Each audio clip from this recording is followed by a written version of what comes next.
Well, nice of you to join us Oh, as I got started here.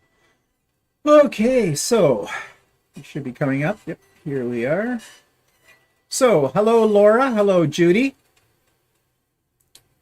And we'll just give everybody else a few more seconds here to see who's going to join us today, and then we can get on with things and whatnot. Oh, I was going to open up our Advent here. We'll have to do that later. oh yeah. I'm going to talk about Advent calendars today. See how many people get those. Hi, Cindy.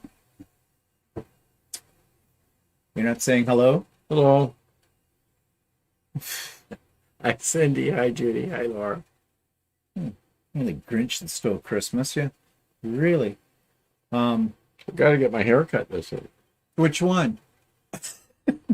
Yeah, you're getting like, wow. Yeah, I'm becoming a You hippie. could curl that and grow a mullet or something. Yeah, put it up in a ponytail. Hi, Angel. Hi, Kathleen. Hi, Glenna. So I'm assuming everybody can hear us and see us okay. Hi, Jeannie. Is Jeannie here? Hi, Jeannie. Andy was with me earlier today on the Art Journal group. We'll talk a little bit about that. Hi, Suzanne and Jackie from Kirkland Lake. Whoa. I imagine you people in Kirkland Lake have snow. It's snowing here right now, but it's not a lot. That's actually coming down pretty good. Oh, is it now? Yeah. Oh, okay. Marlene, hello. Merry Christmas to you, Marlene, as well. Yeah, so, okay. So I think people will be coming in as we get going here, but we might as well get going, and hopefully we won't have the problems we had last week. Everything is looking good right now. Hi, Marilyn. So, what's been going on? Well, let's jump right into what Walter's been working on. What have you been working on? I've been working on my shirt. Actually, I'm almost done. I was gonna hope to have it done for today, but it's not. Well, are you going to show what you I've got done or what? I just have to put the buttons on it, and I have to hem it. So Ham it hot. Ham it. that's the complete. Gotta get the camera right here. Yeah, This look is in that one. the complete shirt. Hang on, gotta do this right. Hi, So, Patsy. I did make a slight mistake. Oh, no, say it isn't so. According to what we were supposed to do, I was supposed to do the inside yoke the same as the gray, Oh, but I didn't do that. But that's Oh. okay. I don't really care well, that much. who's going to see that? And I got my sleeves done. Ooh. And Two look, color. look, two colors. So if you rolled up your sleeves, ooh. And yeah, that's it. I tried it on sort of, but it's a little bit tighter than I like. I am.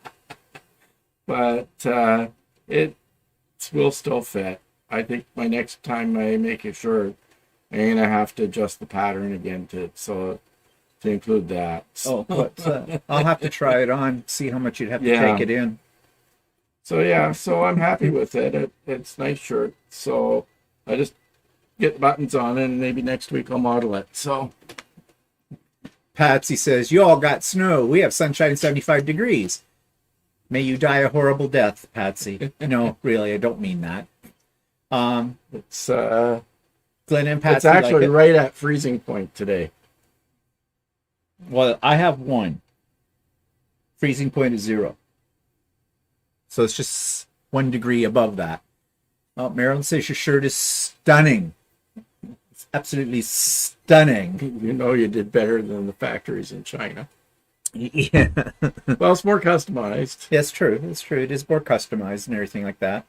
It'll look I'm great glad on me. I learned a few things. I learned how Teresa. to do was it piping and stuff like that, and making a different using other color on spots. And I think not sure if I do the piping as much because it's a bit finicky to put in. But So did you have to use a special foot to put in the piping? no, I just used it. It's not actually bulgy piping. It's Oh. just a. But anyway, I would do the 2 color on the collar again. And stuff. Yeah. I think it would look new. On So what? certain- You mean the underside of the collar has another color? Yeah, well, no, this is the outside fabric from the Yeah. shirt, right? But that's the No one can see it. oh, that's the outside fabric of the shirt. Oh, yeah, and yeah, this yeah. is the inside collar. Yeah. Oh, And okay. I then see what the you mean.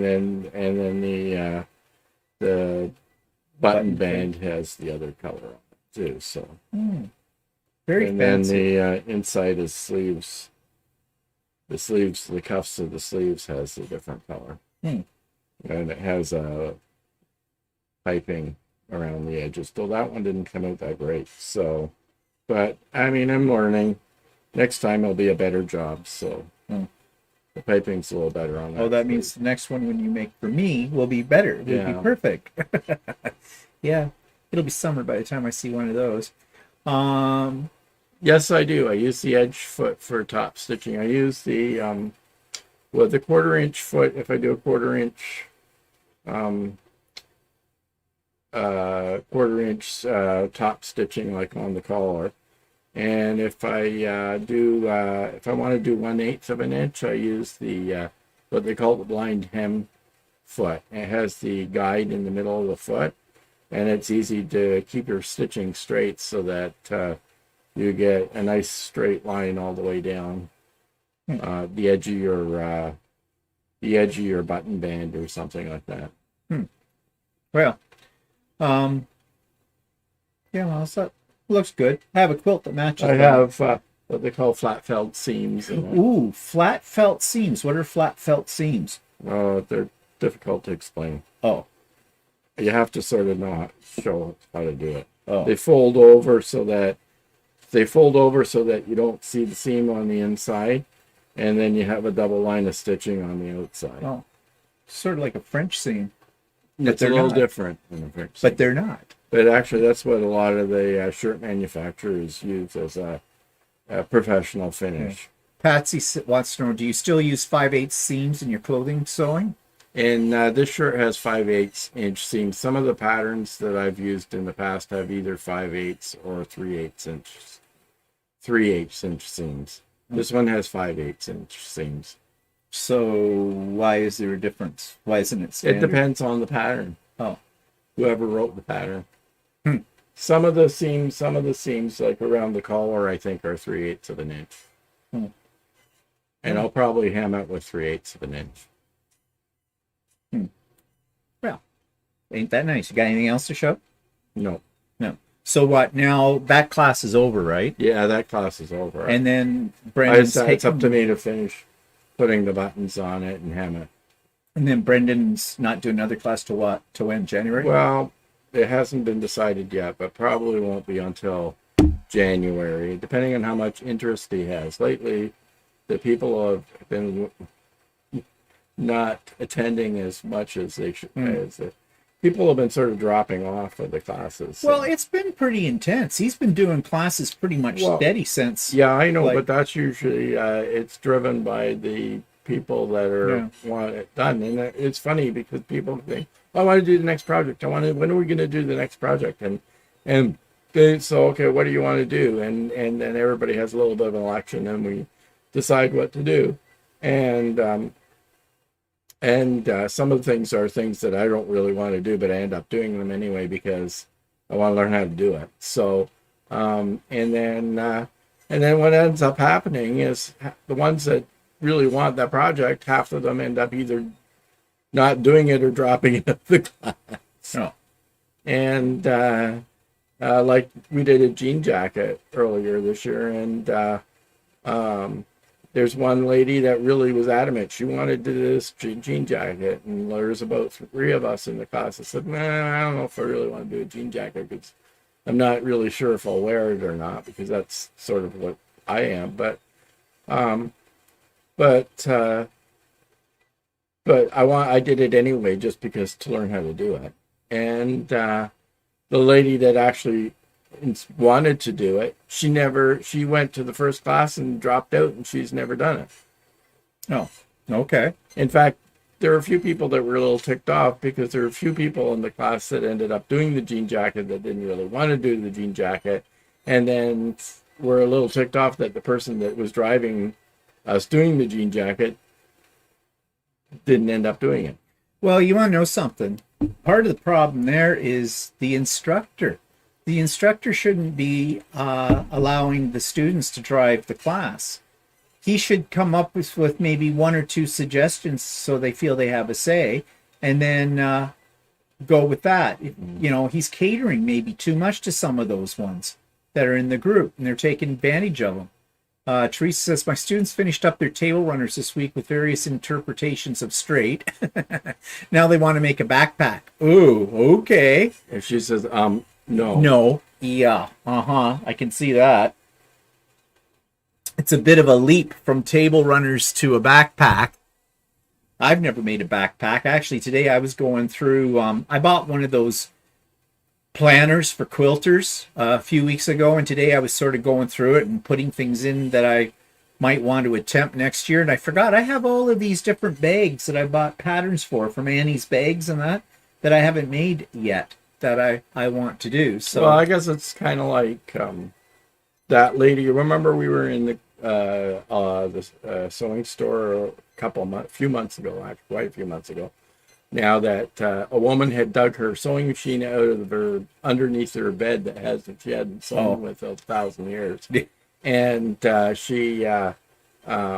repaired it for her, and she was all gung ho. She was going to do some sewing, and they were offering classes. That was before COVID came in, and so she was looking at all these complicated quilting patterns that she had never done a quilt before, and she goes, "Oh, I'd really like to take that class." And the lady that was booking the classes were going, "I don't know if you'd be able to do that one."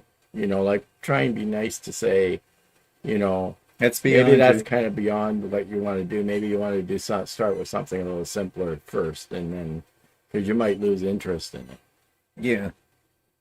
So did she ever take the class? Well, no, she ended up taking one of those little tiny quilts that was like a log cabin. Yeah.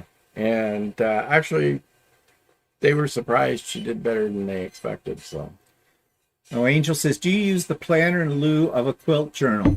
It depends on how you define those two terms, planner and journal, because I kind of look at the two of them as the same thing. I do have a quilt journal. One, I just bought a Musing sort of notebook, and I divided it into sections, and so I keep a record of UFOs and projects I want to do, and things that I have finished, and things that, you know, that I find interesting in that. But I bought this one. Can you get it for me, please? It's underneath my clipboard right there. Just grab that book.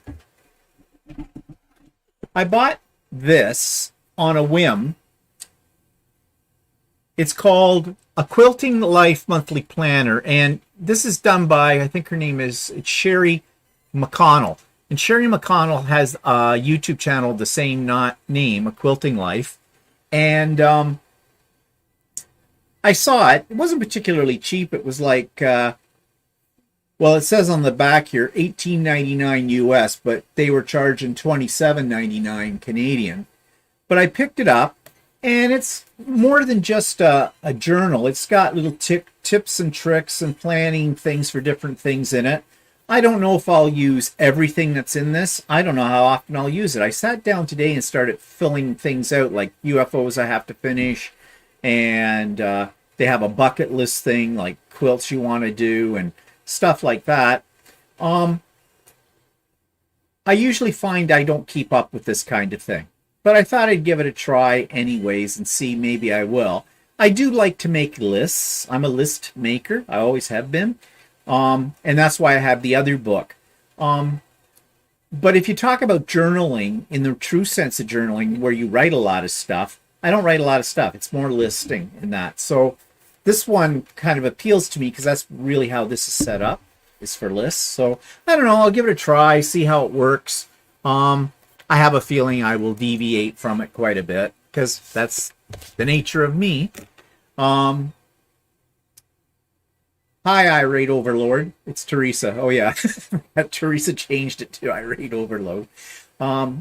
the other Teresa says, I often have grand plans of keeping a journal. I keep it for about a month and it finds a home on a shelf. Yeah, that's the same way as I've been. I've tried the bullet journaling kind of thing that was all the rage there a few years ago.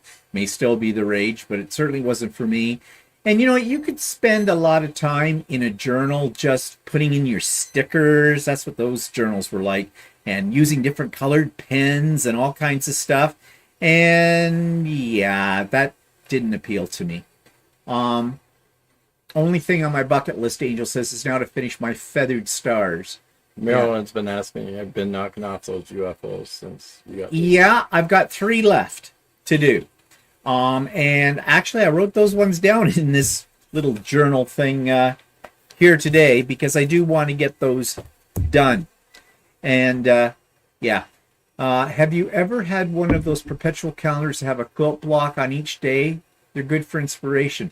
No, I have never had that. This has a perpetual calendar in it, in the sense that they're basically blank. They don't have any months, they don't have any dates, and it's for you to fill that out. Hi, Andy. Again. Andy and I have already met today. No, it's not what you're thinking. I'll talk about it later. But yeah, there's all kinds of these journal things out there, you know, that you can get. And they're pricey. You can spend like even more than I spend on that one. I've seen them for $50, $60. So, you know, when you spend that kind of money on something, you kind of want to use it. Yeah, Trish says, I don't have enough going on in my life to keep a fancy journal. I mean, I have a calendar, a weekly calendar I print out from my phone every week, and that keeps me on track of things that I want to do or need to do. But I've always done that kind of thing. But yeah, we'll see. We'll see how that works out. Okay, so what have I been working on besides my beer? Well, Lots of things. lots of things, actually. I'm just looking at my notes here. Okay, I'm going to switch you over to some pictures of things here, if I can find the right thing. So I want to go here, and switch to the screen. And here we go. So that's my latest creation. It is wild. It is bold. It does not have a plan. You know that I showed you last week the Lone Star. And the Lone Star was that class that I took. And that took me a while to do. And it was also fairly intense because it had Y seams and stuff like that. And so I need to clear my head. Well, I had all these what are called orphan blocks. Orphan blocks are blocks that you may have made too many of for a project, or you had made a block to see what it would look like in colors that you've picked, to see if you'd like those colors, or you've never made that particular block before, so you want to try it out. So I had a whole bunch of these in a box. I've just been throwing them in the box and never did anything with them. So I thought, I'll get them out, along with some scraps and some random strips that I had laying around as well from other projects. And I'm just going to sew them all together and see what happens. And I really didn't have a plan for this. Although, if you look at it, the center part especially, you'll see some symmetry happening. I did sort of plan that. I mean, I just started with that block that's in the center, that, what do they call that, windmill block. And I built out from there. Excuse me. And I just kept adding to it. Those blue strips just sort of worked out that way. And yeah, some blocks I took and I cut them in half. Like in, I don't know if you'll see my cursor or not, but in here, if I blow this up a little bit, right in here, those were blocks that were a full circle. I cut them in half. Same with this, and just laid them in another way. There's some flying geese in here that were leftovers, and points are cut off. There's a piece of a block. These two pieces went together to make one block. I think there's another piece somewhere buried in this quilt. It's kind of a little treasure hunt. Go see if you can find the block pieces. And there's a star up here that I've got half a block in one spot and half a block somewhere else. And it just went from there. This is a fairly large quilt. It ended up being about 96 inches by about 82 or 84. It's almost a queen size. And then I slapped it on Lucy and did a pantograph. That's all this quilting in here you can see. And I pieced the back. I don't have a picture. I didn't take a picture of the backing of this, but the back has a purple and a blue. I think it's some of this blue here, and I think it's some of this purple here, and then it's got a strip of this down off center, and just for a little variety. So the back's kind of pretty too. So actually, I'm really happy with it. I think it's really quite nice. I mean, I like the colors in it. It's bold. It's just fun, and it just got a way of using up my leftovers and whatnot with it all. So yeah, that's one thing that I had been working on. What else? Do I have another picture? Oh, yeah. Let me go back to this screen again. Is it this way? Yeah, I made this pillow slip. Now, the only problem is it's a little bigger than the pillow form that's in it.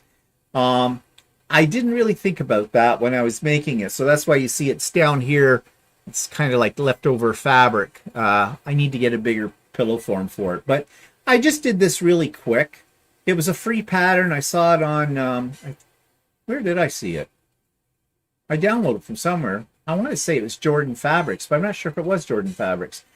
Anyways, it didn't take me any time. It took me a couple hours to throw it together. I did some wavy line quilting on it with my walking foot, and it was just to cover up a cushion that's already on that chair but didn't look very Christmassy, so I threw that on it. And what else have I been working on? Oh, I've been doing some, let me get out of this. I've been doing some more 3D printing, and you can probably hear the 3D printer in the background as well. And I'm doing Mickey Mouse in a variety of ways. So this is my Mickey Mouse pin cushion, or it could also be a pencil holder. The only problem with this one I had was his ears dropped off. They're really thin. So I glued them back on, but I put a layer of glaze on both sides of it to make them a little stronger. But I don't know if I don't think I'll make any more of this particular one because his ears are too fragile. And then they have some comedy ones. So this is Mickey Buddha. And I made Mickey Buddha a little smaller and made him into he'll be a pin cushion as well. I have this thing about pin cushions. I like making them. And I made Walter a cell phone holder that has Mickey Mouse on it. I'm making another one right now, printing out, because I thought it was cute. And there's a couple of other things I have going on the printers right now. I don't know if you can hear them in the background. But all three are working away, doing a Mickey Mouse series. So, yeah, I'm playing with that. What are people saying? Teresa says, I love it. Great. Well, I'll, unless I don't know, you have to go back a little bit. I'm not sure. Let's see here. Oops.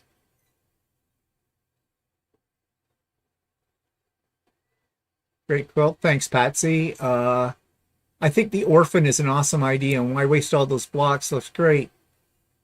Yeah, it's not my idea. I've seen people do this before, so I can't take credit for that. But it is a way to use up some stuff, you know, because it's a bit of a waste throwing them out.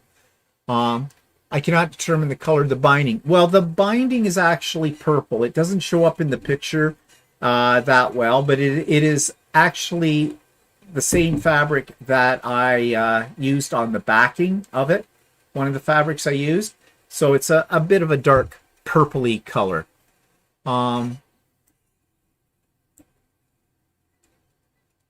Patsy says, just sew another seam in order to make a flange. Is that... You mean on the pillow? Oh, yeah, I suppose it could do that. Yeah. And then Jenny's saying, can you stuff batting into the pillow? Oh, actually, I could. I could stuff batting into it. I'm not that concerned about it right now, because, like I said, it was just there. It's only there for a month. So, yeah, it's only going to be there for a month. Kind of a deal, so. But I could... get some more polyfiller, and I could do it that way. Or I can just go out and buy a cheap pillow form that'll fit it. Or polyfill. Polyfilla. Polyfill. Polyfill. What do they call it? I don't know. Whatever. You know, the fluffy stuff. Yeah, I could do that. So, other news this week. Well, I got my embroidery machine back. If you were actually...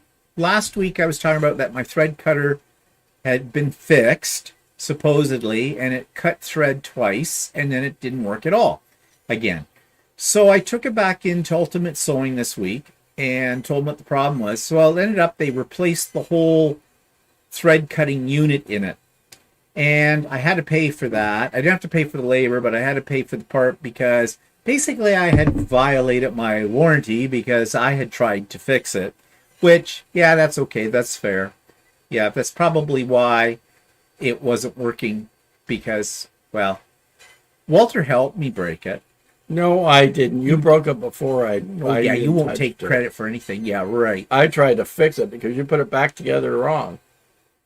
You put stuff back together in the wrong order. And then I still couldn't get it to work. So, well, anyways, but it's now working. I was doing some stuff this afternoon on it. Was making some more quilt labels for my quilts, and it's working fine. So I know anytime I take a machine into that store, they go, "Oh, he's back. What do you do? Ready to break this time?" Machines hate me. They really do. They just look at me and decide to break. But let it be a lesson. Regardless of what you find on YouTube, there are just some things you shouldn't try to fix yourself. So, anyways, it's back. It's working. It's fine. It didn't cost that much. It cost about $100 for the part. So that wasn't too bad. So what else? Okay, so we did Craft and Chat this past week. I think we broke a new record. We had more people on there than I think we've had before. I think at the height of it, we had 16, which is not bad. Okay, we usually average about 12. Oh, we never do it live, though. Craft and Chat. It is live. Oh, yeah, okay. I'm thinking of the other one. Yeah, so, he didn't contribute to the breaking of my machine. So catty. So chatty. We don't do that live. But anyways, yeah. So Craft and Chat was fun. It's always fun. Try to think if there's anything I learned new on Craft and Chat. I always learn something. I can't remember now. I learned that I can't remember. But anyways, that was good. And more of you should join us if you can, because we have a good time. Next one will be the first Wednesday in January. I think that's January the 5th at 1 p.m. Eastern Standard Time. There'll be something in the show notes about that later on. So, I assume everybody has their Christmas decorations up. Hi, Janice. Yeah, I put ours up, and I dug all the Christmas decorations out of the crawl space because Walter's been nagging about that. You got Christmas decorations in there that's over 20 years old, and you never put them out, and they're taking up space in the crawl space. We should get those out there and throw them away. So we did. I took out 6 garbage bags of old decorations that have just had it. So, well, Patsy, that's not an excuse. I'm sorry. A cricket class. A cricket class. Well, oh, she didn't know. Oh, message retracted. Did I scare you, Patsy? I was just joking, really. But anyways. So, yeah. So I cleaned out all the Christmas decorations. I went through all the boxes of the crap and threw the crap out. And I think actually when I take down the Christmas decorations, there's a few more things I want to throw out as well. So I don't know what Patsy wrote before that she retracted. It looks like the same to me. She said chat and chat. Oh, chat and chat. Oh, okay. I think we kind of knew what you meant. But so I got them all out, and God, I have still a lot of Christmas decorations. On the vlog tomorrow, I did a little video showing you how I've decorated.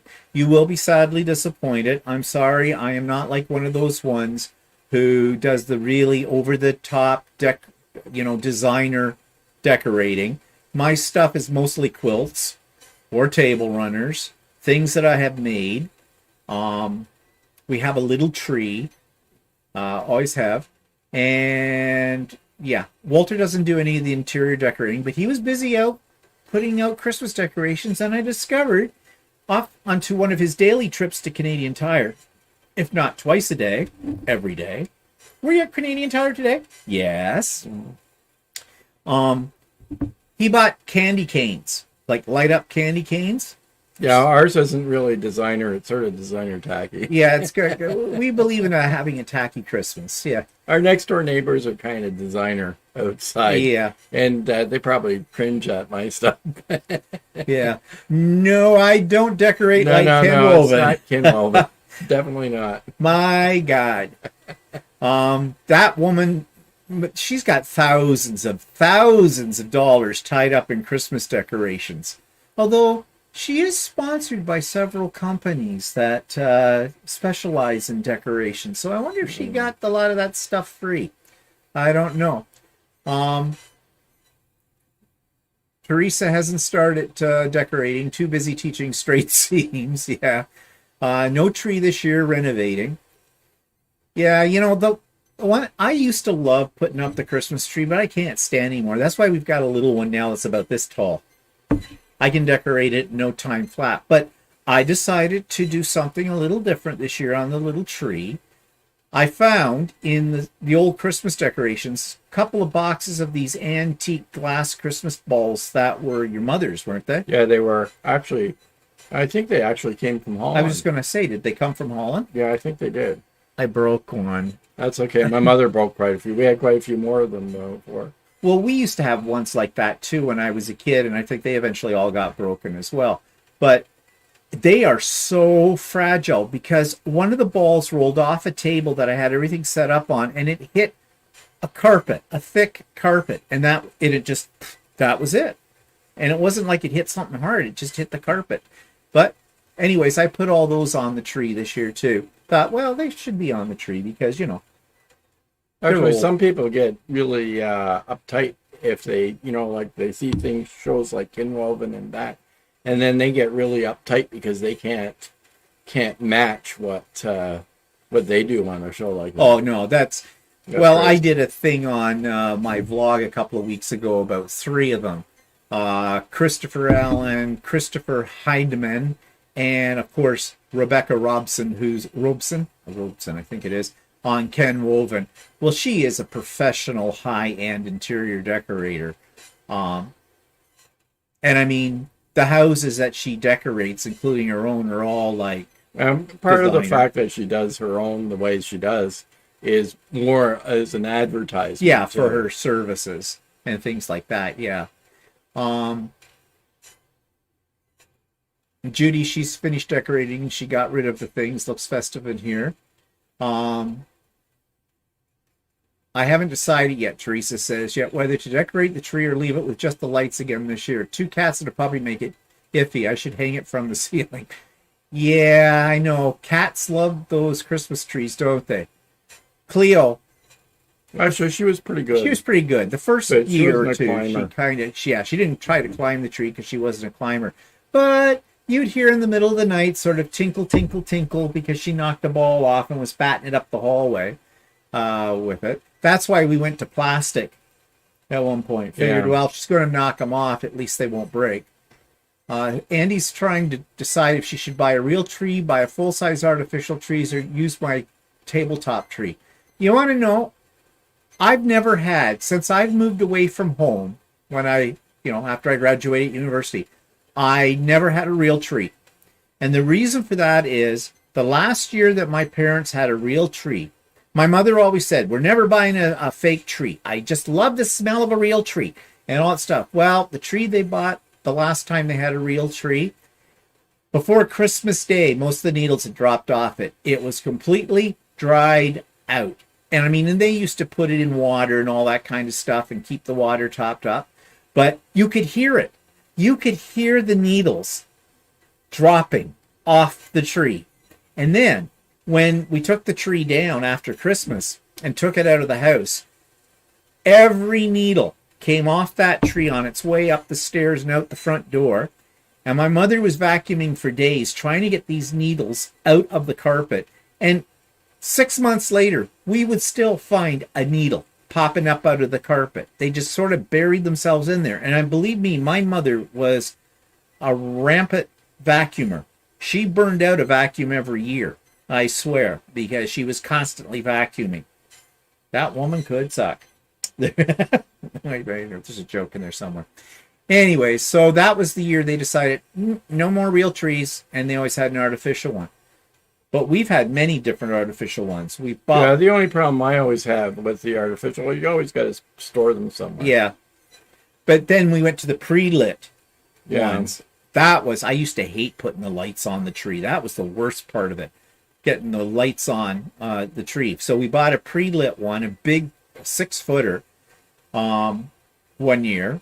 And we had that for several years. And then I went designer on a few years. I had, like, the tree was all done in silver balls and silver ribbons. I bought wired ribbon, spent a small fortune on wired ribbon for that tree. I think I had 75 feet of wired silver ribbon and silver balls and all this stuff.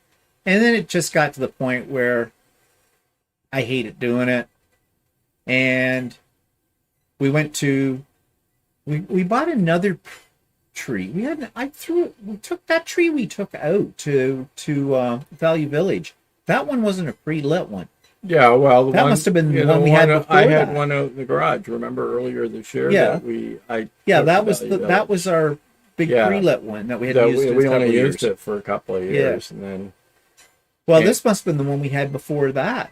Yeah, so then we went to small tabletop tree. Yep, and that's what I use now, tabletop tree, and it's a pre-lit one too. So all I have to do is, I mean, we know guys that have like 7 Christmas trees in every corner of the house type of thing, small ones, big ones, everywhere, and I can't. I've never really been a big interior Christmas decorator. When I was living on my own before I met Steve, I just had a small tree. Actually, had a small tree that was decorated, and I'd put a plastic bag over it and store it somewhere. I can't remember where I stored it. And then the next year I'd pull the bag back off and it was fully decorated. I didn't have to Well, if you remember, I had a tree like that here that came from my apartment, and it was a little tabletop tree. Yeah. And I actually tied all the decorations to it so they wouldn't fall off, and had the lights and everything on it. And then I just put a bag over it, but it was only this high. So, and then it was in the crawl space for years. Well, actually, it was still in the crawl space. I found 2 of them, actually. I begged them. They went because they were, like, gross. So, yeah. What are people saying to you? You could scroll back a bit because there was... let's see here. Where's the cursor? Yeah, you start at Kinwoven. It's beautiful, but I couldn't afford it. Yeah, nobody could. Check out Ramen. Oh, yes, I have. I used to watch him, and I got so sick of him that I unsubscribed. He even shows you how to decorate using material from the Dollar Tree. Yeah, I know he does, but there's something about him that bothers me. I don't know what it is. It's just me. Teresa said we had an elf on the shelf in the 60s already. Mom had a red and a green elf, Pixie and Dixie. We moved them around in the tree every day. They finally died of felt fatigue about 1990. Those stupid elf on the shelf. I never got into that. I guess if you have kids, maybe it's fun or something.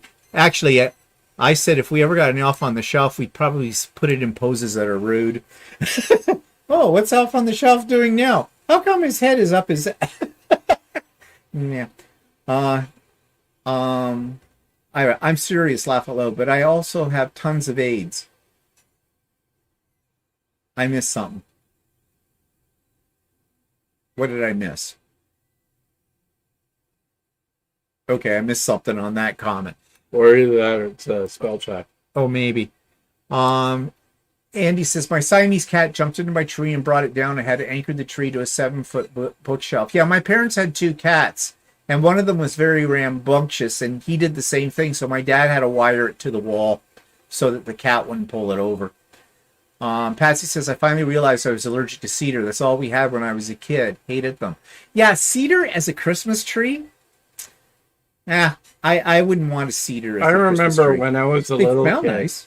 my parents had a few real trees, and they always like dried out and all the needles dropped Yeah. all over the place, right? And one year, my parents at Boxing Day or the day after Christmas or whatever went to found an artificial one that for sale, cheap. And my dad said, "Oh, let's get one of these." So we had that one for years and years. Well, we got money's worth out of it. And I don't know if they ever got a second one or what, or they gave up on it or something. I can't remember. But they never ever had a real tree after that. They got the artificial one. I think they might have got another one at some point. But anyway, yeah, my parents were happy with that. The only thing is you had to take it down every year and store it somewhere. And that's the problem with the artificial ones. You got to take it down, store it somewhere. If you have room to store it, that's okay. But if you don't have room to store it, then that might be an issue. So, I mean, everybody talks about how nice it is to have a real Christmas tree, but you want to know something? I'm very happy with the artificial one. Like, you can get artificial trees that look really real, and then you just get some of the pine sol or whatever, the stuff in a can, you know, you can spray around. You can pine get spray, yeah. Yeah, pine spray. Or you can also get these. I've had them 1 year, but they didn't last very long. They were these permanent icicles that had scents in them, or they were scent sticks or something, and you hung those on the tree and they supposedly gave off the smell. Does it need to smell like pine? Well, I mean, I don't care, you know, like that. That doesn't last very long, but you know, to each his own. Billy says, I've been quilting for charity and friends. Nothing makes me madder than finding out not enough backing. I got one quilt quilted all day. That you don't have enough. That you don't have enough backing. Yeah, I know. And you know, I buy backing. Backing all the time. I store up on it, and I still never have the right backing. Laura says, I pulled out my two 6-foot artificial trees and just plugged them in. They stay in the storage room in the basement, fully decorate the rest of the year, plus a few little decorations around. That's the way to go. I have always said if I had a big enough house where I could have a room where I could have my Christmas tree, full-size Christmas tree, already decorated, everything, and on wheels. Come December, I'd roll it out of the room, and where it's going to go, come the end of Christmas, I would just roll it back in the room and shut the door. And actually, I did know a guy who worked for a family that had a lot of money, and they actually had a room that had all their seasonal decorations for Christmas and for Halloween and everything like that, all ready to go. They were all organized. They sat on, it looked like a store. They had a lot. And his job at that time of the year was to go and decorate the house. And all he had to do, he had a little cart. They had an elevator in their house. Well, the person that owned the house, he was in a wheelchair. So that's why they had a single person elevator, big enough for a person in a wheelchair kind of thing. But it went down into the basement of their house. He had a little cart. He'd roll it into the room, stock it up with what he needed, go into the elevator, roll it up, bang. Yeah. Okay. That's what you call somebody that has more money than they know what to do with. I'm just reading what people are saying. Well, we have a room like that. We could store a tree and everything else. We just have to get rid of the lawn art. Yeah, that's not happening. No, that's not happening. Not at all. Patsy's making a tree wall hanging this year. Well, that'll be nice.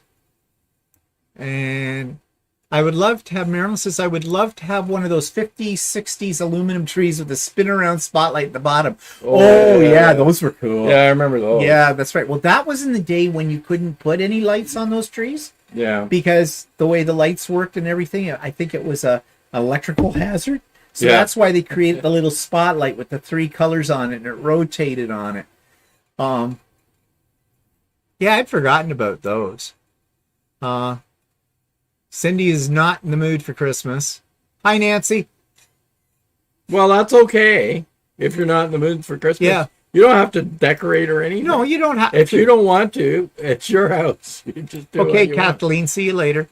Yeah, well, you want to know something? That's the whole problem with Christmas, too, is the competition. Like here on our street, our next door neighbors have elaborate decorations out. Up the street, they've got things that, like their whole yard is covered in everything that lights up. The ones across the street are putting up their decorations as we speak right now, and that'll all be lit up like crazy. I don't know. I should take a drive down the street then later someday, or take a walk down the street, because there's some house down the street. There was a guy down there for a week cutting pieces of wood out so that he had stakes all in the yard to put up his Christmas lights and stuff like that. And I thought, well, I hope it looks really elaborate, because he spent an awful lot of time doing that. Well, I don't think we have anybody on our street yet that does the whole coordinated music with the light show on their house like you see on YouTube that people do, which I think is very cool. But the hours. Well, I could imagine the neighbors aren't too thrilled. Actually, there is a documentary somewhere or something I saw where people took somebody to court for putting one of those up because because of all the traffic it caused and everything else. So, because I was going to say, the music doesn't usually play on the outside. It's usually on a frequency. They tell you to tune into a certain frequency on your car radio, and you can listen to it in your car as you drive by. Well, some people are just Grinches. Yeah, well, you'd think it's only for a month or whatever. Andy says, 1 year I cut down a Christmas tree. It lasted a long time. Had fun doing it. Yeah, actually, there's a big one. When it's too big now, but there was one in on the other side of our fence that we could have easily chopped down. Yeah, I always said we should just go across on the other side of the fence, decorate that tree, run an extension cord, and it would look good all year round. Put white lights on it or something. But yeah, we back out onto a forested area, except it's not our forest. It's not our forest, and they probably get all uptight. They might get upset if we cut it. Yeah, they might be a little upset with us. Cindy made an elf out of a tree limb and named him Woody. So, Cindy, when you're a little girl, were your dolls made out of, like, straw? Oh, Woody. There's a joke in there. Often, Teresa says, Dad would dig up a small tree and pot it, leaving it nestled in the ground. They'd take it inside at Christmas and put it back in the hole later. That's not a bad idea, because, one, you're not killing a tree. And, and it probably wouldn't drop its leaf. No, probably because it's fresh. The problem is they cut this tree so early. That's why they get all dried out. I mean, they used to say if you bought one in a lot or something, you were just supposed to hang on to it by the trunk and bang it up and down and see if any needles fell off it. And if needles fell off it, you knew it was dried out and that was not the one to buy. Laura says she does cover them to protect them from dust. Angel has to go to work. Bye, Angel. Bye, Angel. Have a good work day. Yeah. Yeah, so anyways, Christmas decorations are up for another year, and I'm one of those kind of people, the day after New Year's, sometimes on New Year's Day, I'm yanking them all down. It's done. Christmas over. Start to live again. Then the house looks bare, right? Teresa says, I'm mostly anti-social and totally not into competition with neighbors. Also, I don't feel guilty if no tree goes up. If anyone asks, I have to let them do it if they think it's necessary. Yeah, isn't that annoying if you have people over and you don't have a Christmas tree or something? You go, where's your tree? Up your ass. No. Or, yeah, and then you get one. Remember a long time ago you had a teacher in that said, well, it's really too bad you didn't have a real tree. Yeah. Yeah, but she was a bitch. And I said, yeah, well, this one's easier. I said, I should have said to her, I only thought in my head, if I stick it up your ass, it'll be easier to clean off. But, nah, she was a piece of work. Cindy says, I always had to share my dolls with my damn brother. And Teresa says, we have a couple of houses in town that light up every square inch of their houses and property. It's a go-to attraction. They collect money for charity from the cars they came. Yeah, well, I've heard of people doing that. That a lot of these places that do put on these elaborate shows do have it as a charity function, or for food banks or something like that, which is, I think, it's a good idea. I know when we were a kid, we used to all go in the car and my dad would drive around the neighborhoods and that, and we'd look at the Christmas lights. I was a little bored. there used to be, well, not used to, it's still there, but remember that street over Scugog Street, whatever, they used to have, they had big houses, and they used to always have Well, big I don't know. elaborate I think displays. they still do, but Yeah. But anyways, yeah, so Christmas decorations are up. Ho, ho, ho. We bought a turkey yesterday. I don't know what we're going to do with it because I still haven't really decided on whether or not we're going to have anybody here on Christmas Day. I'm a little iffy about that. And I don't know what my sister's doing. well, I thought, well, I'll just get it, and we're sort of cooking for ourselves, and we'll have like turkey. We'll for be eating 3,000. turkey forever. We'll have But then we're not scrambling for one if no, if the shortage is really yeah, here. they're claiming there's going to be a shortage on turkeys and the price has gone sky high for some reason. I'm not so worried about the price. It's just that maybe getting one if you want Yeah. turkey. I mean, I'm sure you can eat something else, but Well, yeah, small chicken. people get all uptight if you want to eat something else. Remember one year at work they had a thing where they had a connection to a capon farm, and remember? You got a fresh capon? capon, yeah. Yeah, and we had that, and everybody kept complaining that, well, it's just chicken, right? Well, yeah, but it's a chicken that lost a certain part of its anatomy. No, Well, actually, it's not chicken. Chicken. it's actually a rooster. It's a rooster that's lost part of its anatomy there, I think. Whatever. Billy says, we used to go out in the woods and cut a tree. Never was shaped like a Christmas tree, more like an ugly bush. Yeah, when I was a kid, we'd go out and sometimes my dad would cut down a tree too.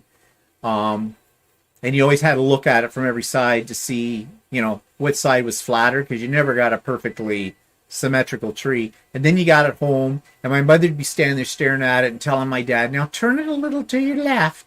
No, that's too much. Turn it a Or you little get to your one right. that's actually a little taller than you need. So Yeah, then you had to cut off the top of that and everything.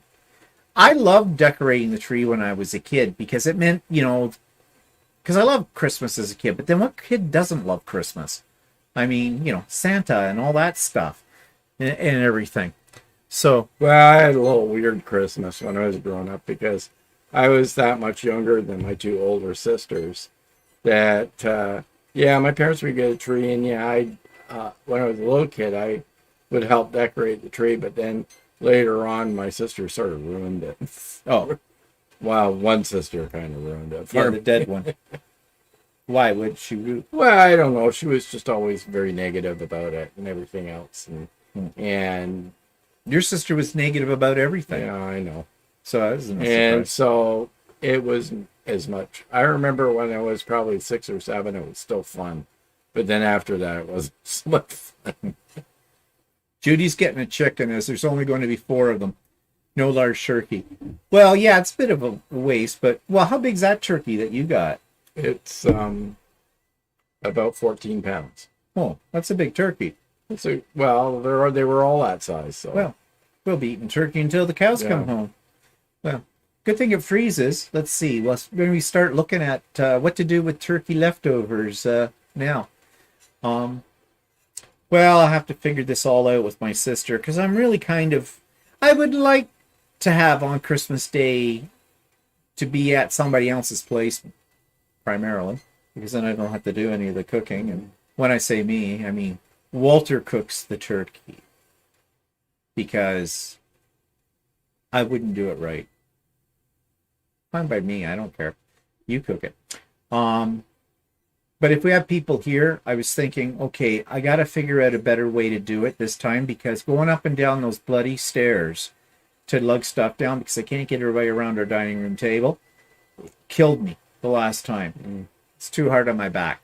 So maybe do smorgasbord upstairs. And, I don't know. We'll see. We'll see what people are doing. Laura's doing a chicken as well. And 1 turkey was enough for us, pork roast for us. As kids, I would think tacos would be great. Tacos would be fun. As kids, we would decorate when we were little. Then Mom would redo it after we went to bed. Yeah, my mother was very picky about how you did the tree.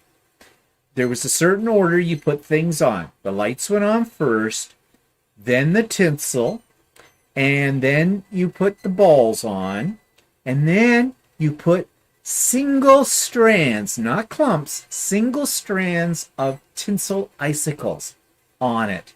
And you had to drape them. Clumps. You couldn't do clumps. Oh no, my mother would just about have your head if you thought. One box of those tinsel things would last us 5 years. Oh, my parents would reuse them. Cheap. Well, actually, we did too. We actually did. I'd forgotten about that. But yeah, we'd get out thing and strand them back on that cardboard that had the little thing on it. Yeah, I'd forgotten about that. One thing that you won't find on a Christmas tree I decorate is I will not put that tinsel stuff on them. And in fact, this year I didn't even put the strands of tinsel on the tree. I found in my little exploring of Christmas decorations a whole bunch of silver beads that I didn't know I had. And I thought, those would work. They're nice. And the tinsel doesn't fall off them. Cindy says tacos would be fun. Yeah, I think so. A taco bar. Everybody makes their own taco. Teresa said she did ham for Thanksgiving. Well, that's not unusual. Some people will do ham at Thanksgiving or even at Christmas. Yeah. Cindy says my youngest son had anything to do with it. We'd have Chinese food for Christmas. Yeah. I like that. The only problem here is I don't know how it works in the U.S., but a lot of restaurants and food takeout places are closed on Christmas Day. Oh, yeah, that's true. Yeah. But, Patsy says that's exactly the way we decorate the tree. Yeah. Duck. Chinese turkey. Ooh, I don't like duck. It's too greasy for me. Yeah, my parents weren't that picky about how the tree got decorated. Other than, we had those glass balls on it all the time. And might have a few homemade decorations when I was a kid. Yeah, we did too. And stuff we made in school. And no, my mom wasn't overly picky how the tree got decorated. It wasn't real designer. So, I mean, I don't think the real designer trees came out until it was really advertised more like that. Yeah. Marilyn says the old tinsel must have had lead in it as it would drape around the branches. Yeah, that's true. The stuff you buy today, at least the last time I ever bought any, it's full of static and it all clings to each other. Yeah, it also seemed that old tinsel also seemed, well, maybe it was thicker. That was actually might have been thicker. Yeah, I don't know. Because the new stuff that you buy, I couldn't see how they could possibly keep it from year to year. Yeah. Well, we stopped using tinsel when I was a kid at home when we had a cat, because our first cat loved to eat tinsel, and that's not really good for them. Mind you, when you clean out their kitty litter, it looks like a little special gift all wrapped up. Yeah, there's a couple of grocery stores around here that will do a Christmas feast. Oh yeah, for you. You can pick up, Farm Boy Farm Boy. But it is kind of pricey. Yeah. Although I've always been kind of curious about it because, for 2 people, or even for 4 people, something like that might be worth it. But they don't have it for 4 people. They have like a turkey roast for like 10 people or something. Oh, I thought you could get it for whatever. And it's like $200 or something. Mm. Nancy says she wants ham for Christmas, but she's not finding any in the stores.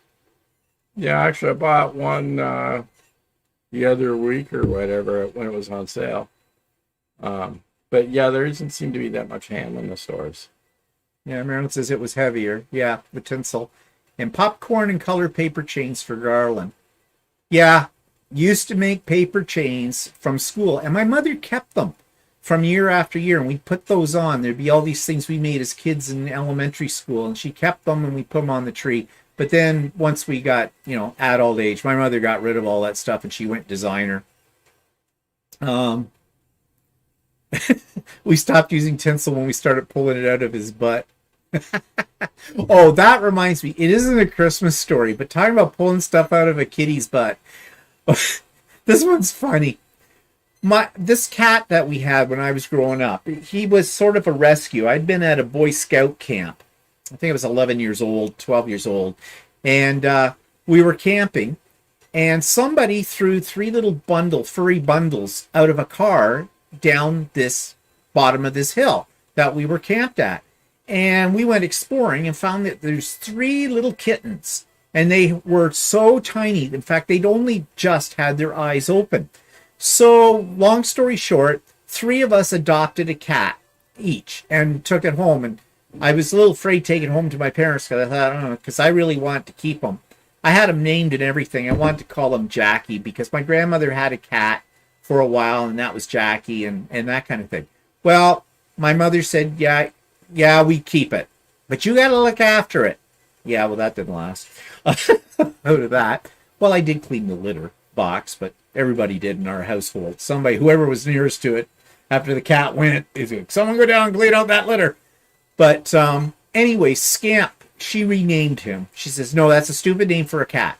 And how we came up with Scamp, I don't know. And he was quite the little scamp.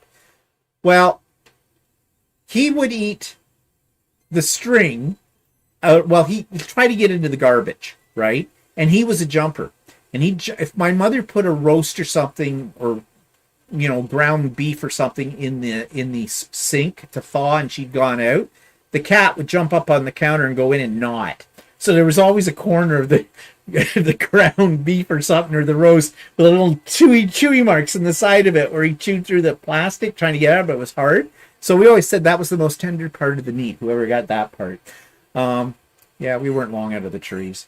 But one time, my mother had done a roast, and as the years went by, she figured out how to keep the cat out of the meat. But she had taken the strings off a roast, how sometimes they come tied up, and had put them in the garbage. But this cat was clever. It was one of those flip lid garbage cans at the time, the old steel ones that you had the foot pedal on. And he figured out how to open it up. He didn't use the foot pedal, but he could get his paws somehow up under the edge of it, stand up on his hind paws and open it up. And he reached in and he got the string off the roast that my mother had thrown in there. And he was like trying to lick off the bits of whatever were on it. Well, I heard my mother scream the next morning. And she goes, "Stephen, get in here! Real quick, get in here!" What? Cat is sitting on her bed.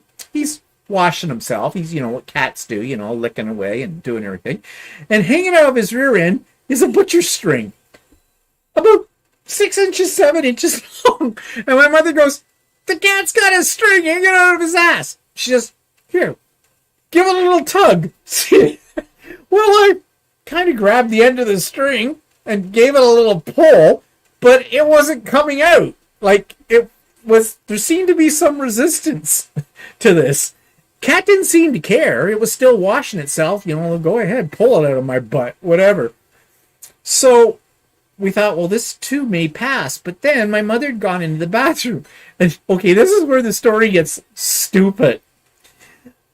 We had a plug for the drain in the bathtub, and the chain on it had fallen off at some point in time, and they never got around to getting a new one. So I guess my mother had taken a piece of butcher twine and had tied it around the little ring, and basically so you could pull it out of the drain when you put it in the bathtub, right? Well, that string was missing.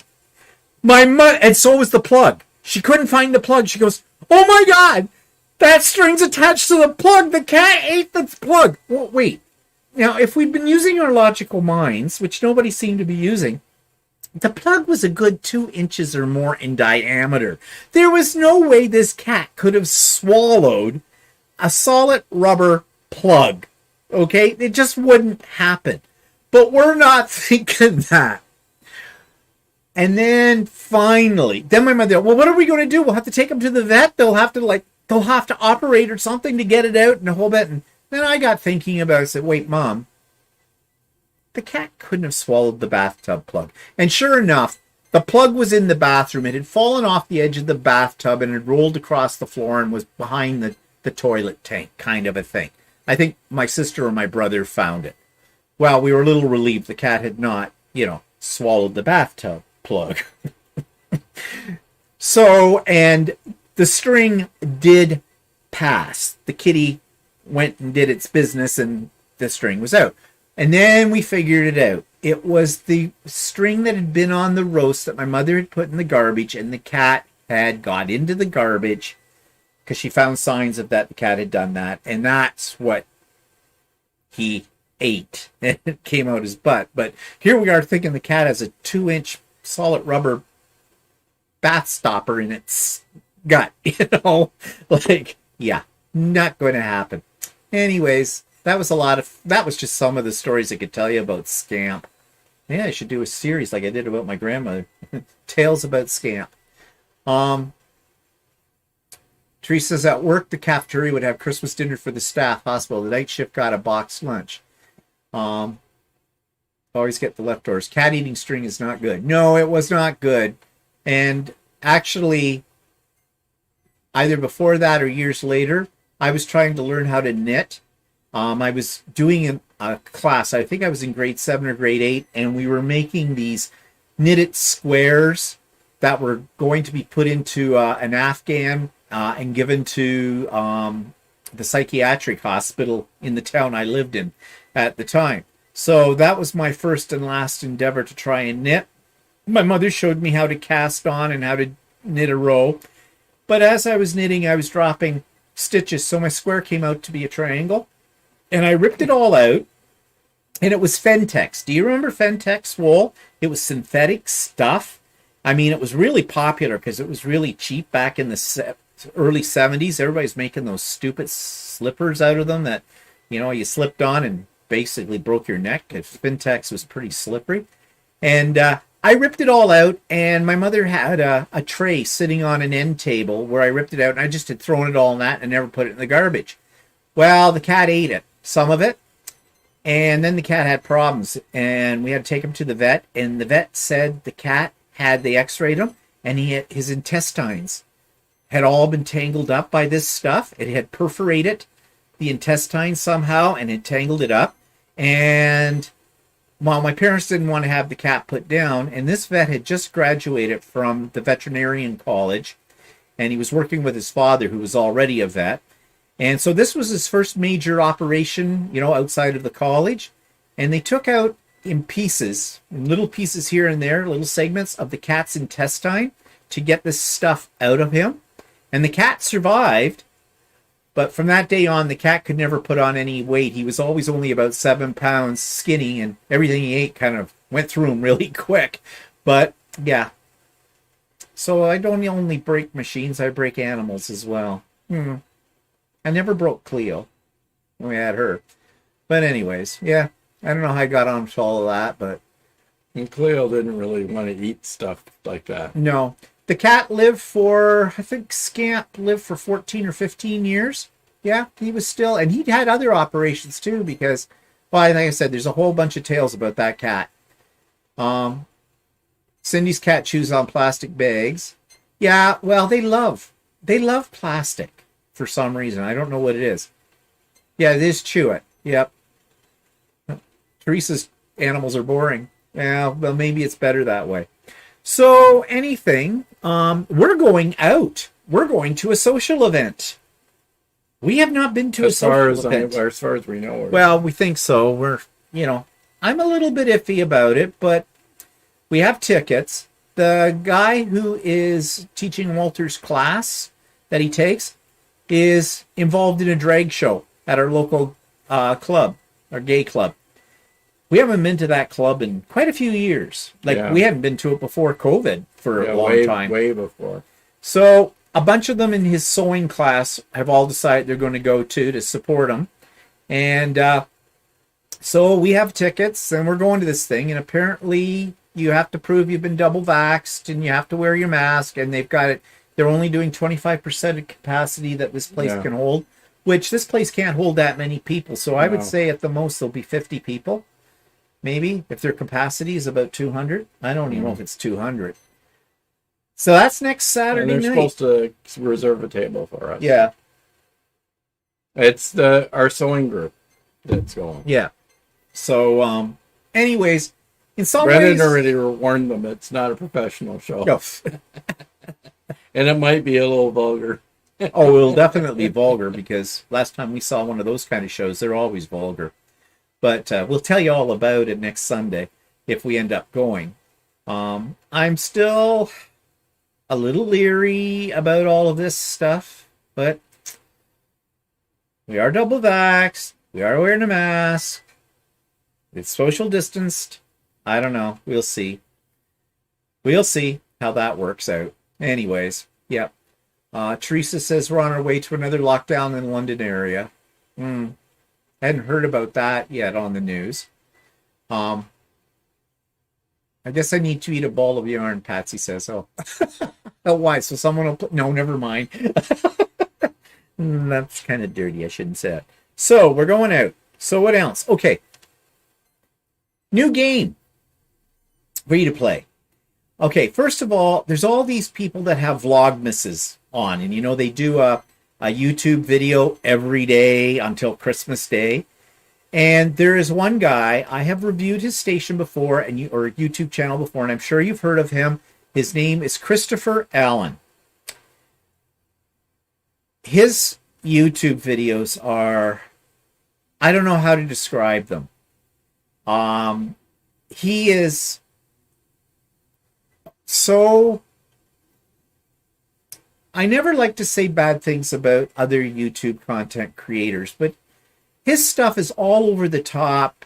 He paints his nails. He decorates his home designer. He buys umpteen million advent calendars every year. And I'm talking thousands of dollars on advent calendars, okay? You know, ones that have, a lot of them seem to have cosmetics in them. A lot of moisturizers and things like that. And chocolate and like high-end chocolate, wine, you know, name it all. But what he does when he talks to people, he's all about being nice all the time to people. I guess that's what bugs me. I can't believe that anybody could possibly be nice to everybody 24/7. That's just not human nature. But he's always talking about kindness for people and being this way and being that way and these things he does for his team at work. Did them a pancake breakfast the other day or something, and he decorated the interior of his car for Christmas. And anyways, if you want to laugh, you should play this game. Watch one of his Vlogmas YouTube videos. Christopher Allen is his name. Don't get him mixed up with the other Christopher Allen, who is a guy who owns a crafting company and does videos. Totally different people. And every time he does Clutch the Pearls, take a drink. You will be drunk before 5 minutes of his program is over with. What's Clutch the Pearls, you may ask? Clutch the Pearls. Oh my God, dear, you don't say Clutch the Pearls. Oh, I never saw that. That's fantastic. Clutch the Pearls. That's what you call clutching the pearls. Anytime somebody reaches up and grabs up here when they're speaking to you, and usually they're talking to you in a very, I don't know what you would call the tone of voice. Watch this. Count them. You won't be able to keep up with the count. It's clutch the pearls, and then pinch the fingers. Clutch the pearls, pinch the fingers. Clutch the pearls, pinch the fingers, clutch the pearls, pinch the fingers. Yeah, I'm sure people could make nasty remarks about you too. And they do. And I don't care. It's not nasty. It's just funny when you watch it. I guess what it is, it's a mildly annoying when you say it. But. Well, all you do is focus on that. But whatever. But it is funny. But everybody has a Vlogmas right now. Yeah, it seems to be a real thing. Everybody has these Vlogmases. I mean, every year there's people that do a Vlogmas. Like this guy I'm talking about, he does a Vlogmas Actually, every year. Influenced us enough that we have 2 advent calendars. Yeah, I was going to get to that. So, we bought 2 designer advent calendars. We have never even had I never had an advent calendar as a kid. One as a kid, no. No, never had that. I didn't even know what they were. I didn't know what they were until years after I grew up, kind of a thing. but I know they're a thing. Well, now all these companies are on the bandwagon with this, with designer products. And so we bought two. We bought an espresso one because we have an espresso machine. And, well, I didn't see it, but you did, and you bought it. I bought it, yeah. Yeah, you impulse buy. And it's a different coffee for every day that goes in an espresso. What? Andy says she used to watch Christopher Allen, but stopped because she couldn't take it anymore. Well, then you know what I'm talking about. Yeah, well, actually, the one thing was that he stopped doing. He used to boast all the designer things that he used to buy, and they were really expensive things. He bought a ton of things, and he'd list them all where he got them. All the Louis Vuitton bags. And Gucci wallets, and $800 running shoes. Yeah. And he's sort of toned that down. He doesn't seem to do that as much. Well, he came under criticism. I think people got uptight with him about it. So actually, there was a YouTube channel that made fun of him for a while. I don't think it's up anymore. No. That was cruel. Yeah. They were just, was it YouTube or was it a Facebook page? It was one or the other. And they'd all comment about each one of his videos. And they weren't nice. They were really, really bad. And, you know, I mean, what I just said now was a bit biting, I guess, too. But I would not actually dedicate a whole Facebook page or a YouTube channel to cutting up somebody that's a content creator, no matter what. I mean, if you don't like it, stop watching, kind of a thing. I just think it's funny with the clutching the pearls thing. And Marilyn says, I feel the same way. Started watching Nicholas Fairchild or something like that, and he's good to watch to put me to sleep at night. Oh, I don't know who that is. I may have to look that one up. Teresa says there are a few quilters doing the advent calendars too, like Becca. There was one that was a sewing group that I belonged to that I bought the punch for. The thing that puts your garments in, or your garments in. Snaps. Harrowing textiles or something like that. But theirs was like about $400 for sewing notions.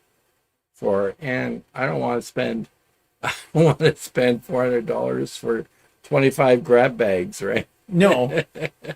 Yeah, well, that's the thing. Well, this one that we bought from Nespresso cost how much? 50?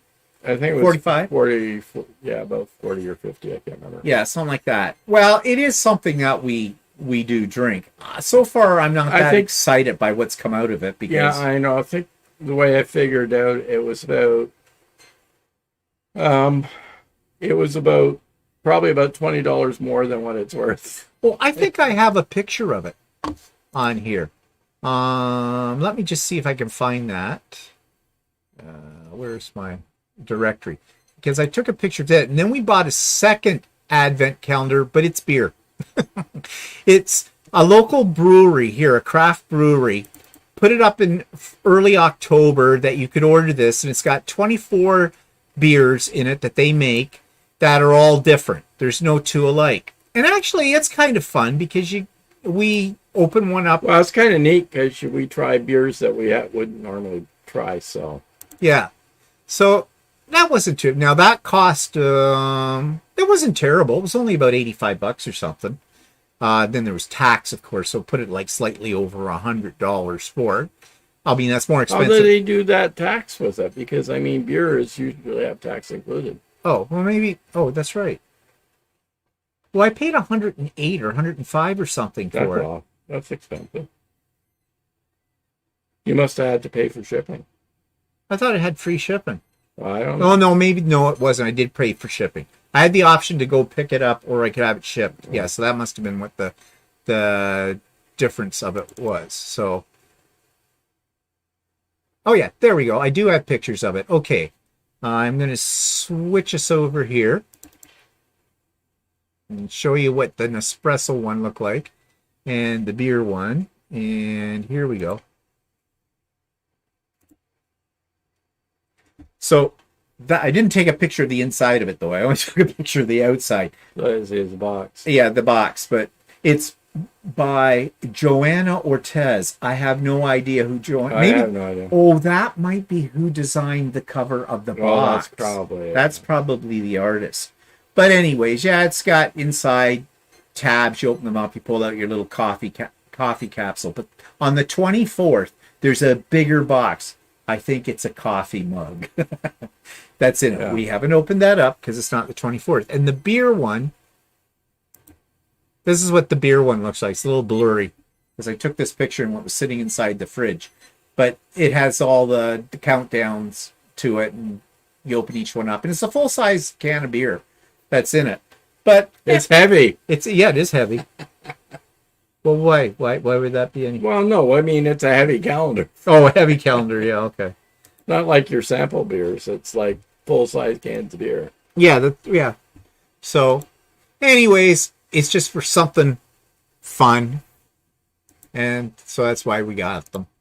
But I certainly wasn't going to spend thousands of dollars on advent calendars. Let's see, what's this? Kathy says she got tired of selling every day. Oh, this Nicholas person. One Becca does is Missouri Star. So far, it looks pretty good. I bought one to sew. Maybe I'll get it done 10 years from now.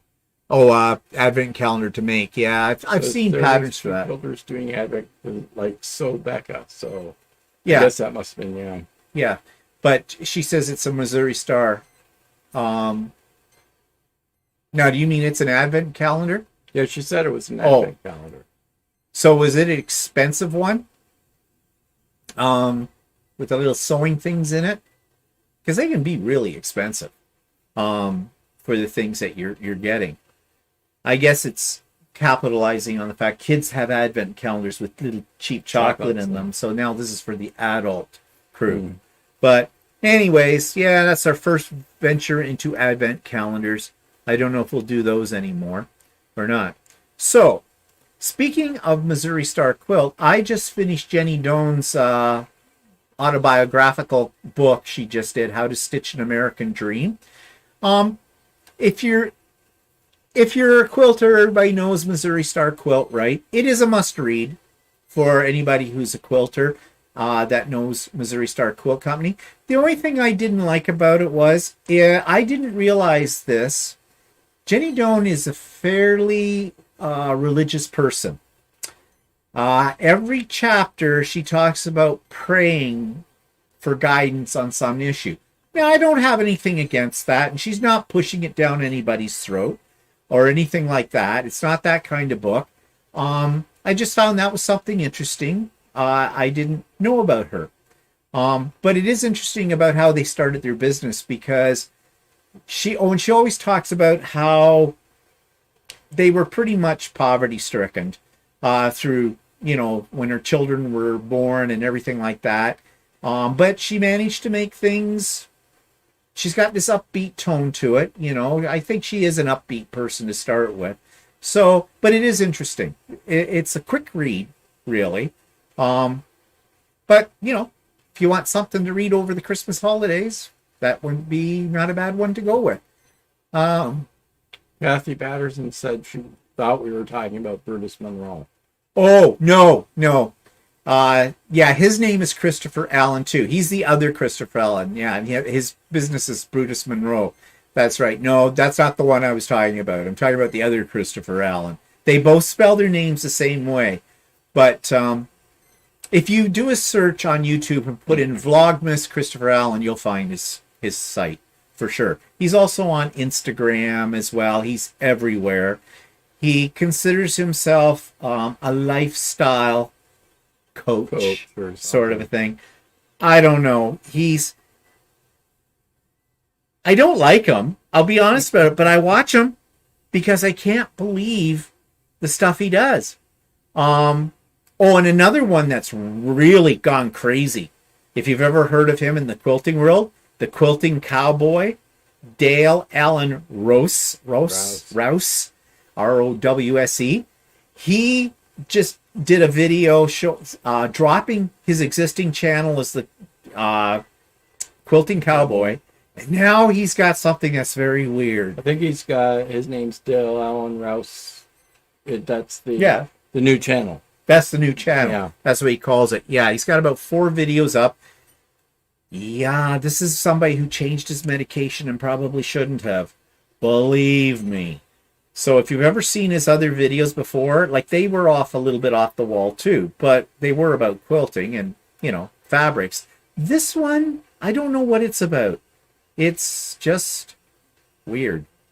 And if you've watched them before, you'll know when I do this what I'm talking about. Quilt people! And then his laugh. Okay. Yeah. Have another beer. So the Missouri Star one is around $175. Yeah. Yeah, that's pricey. That's American, so it's well over $200 for us. Today was a tumbler. Tumbler. There's been a charm pack, etc. Well, I would imagine it'd be kind of pricey because Yeah. because if it's material and stuff like that. Yeah. There would be more.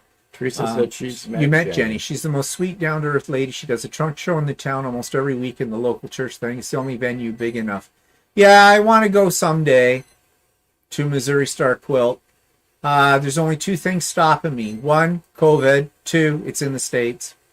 Sorry. But, I mean, we just saw a picture of some senator from Kentucky. His family Christmas picture. All his children and he and his wife are standing there with guns in their hand. What's that say? Yeah, that's kind of foreign to us as Canadians. Well, obviously he's a Republican. Bye, irate overload, Teresa.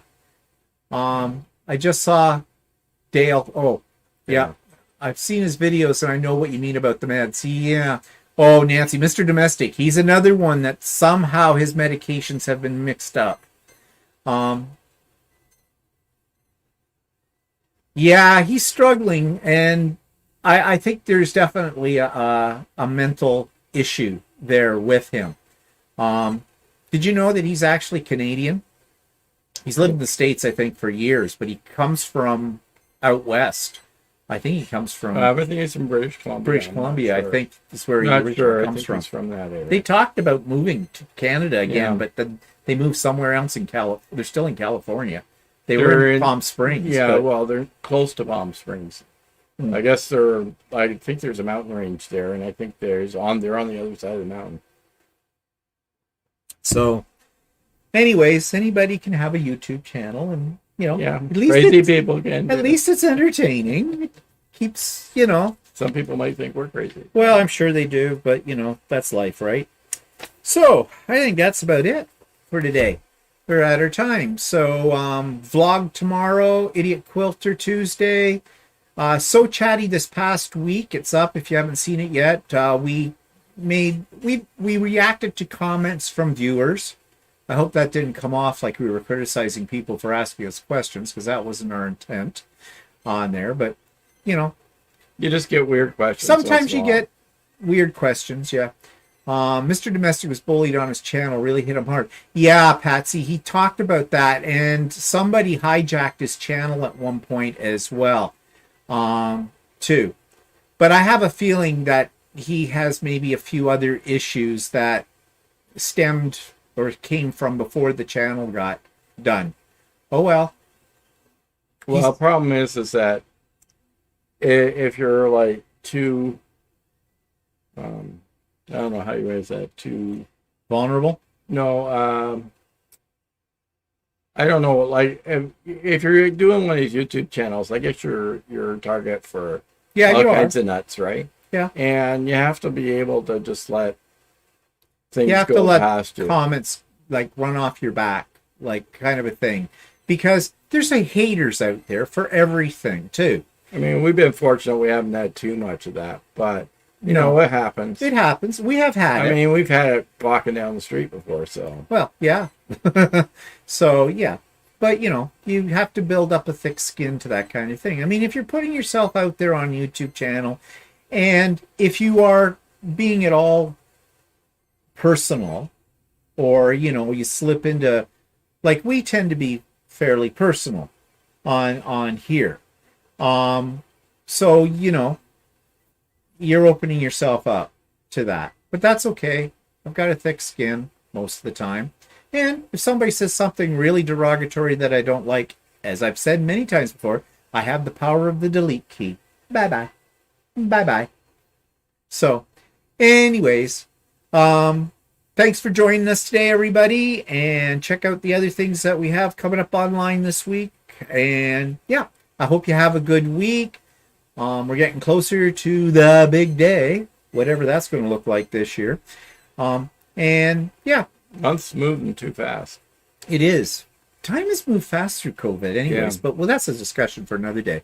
Anyways, have a good one, everybody. And we'll see you next week, if not sooner. Bye for now. Have a good week. Say goodbye, Walter. Goodbye, Walter.